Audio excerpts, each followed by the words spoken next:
Summer 1948. The Soviets cut every road, rail line, and even the waterways into West Berlin. 2 million people are trapped. The world remembers the planes. Fewer remember the boats. This is the story of the airlift, by water. When the blockade falls, the Allies open the sky. But a city also runs on pipes and rivers. Coal must heat apartments. Fuel must feed trucks and power stations.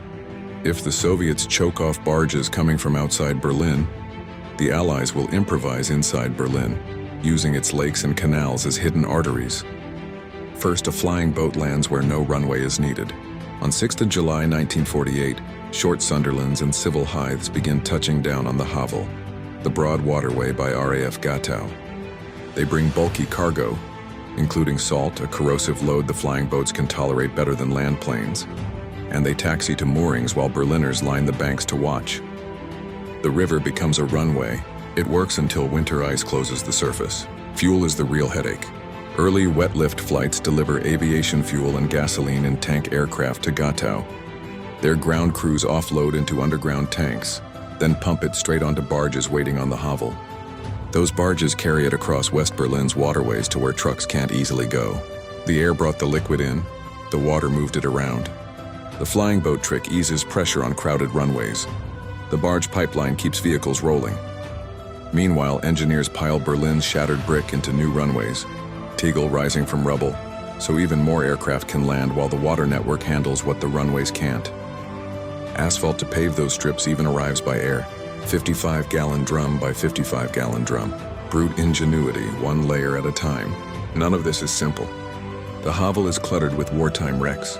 Loading from small boats is slow. Navigation aids for flying boats are scarce. In December, ice ends river landings. But before the freeze, Sunderlands and Hythes haul thousands of tons. Food, salt, small manufactured goods out, passengers too, buying time while the main airlift scales up. Even bridges carry a symbolic weight. Earlier, a bridge over the Havel, accidentally destroyed by Soviet forces, signals the leverage rivers provide in Berlin, and why the Allies exploit every legal inch of water they still control. Canals, lakes, and moorings become logistics nodes, invisible to maps that only track runways and roads. By autumn, the airlift is a metronome in the sky, C-54s and Dakotas shuttling food and mountains of coal, while the wet lift of fuel and the quiet ballet of barges inside the city keep the system from stalling. The phrase air bridge is famous, but at Gatow, the pump handles and hose lines build a water bridge too. Easter 1949 proves the point.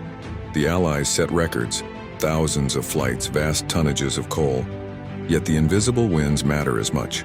Storage tanks filled, barges topped, engines fueled, lights kept on. A city survives because air and water cooperate. By May 1949, the blockade collapses. The Soviets reopen roads, rails, and rivers. Berlin breathes again. History will celebrate the pilots and planes, and rightly so.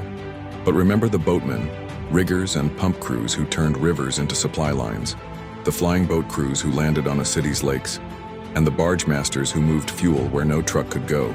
They stitched a second bridge through the middle of a besieged city, quiet, practical, and utterly essential.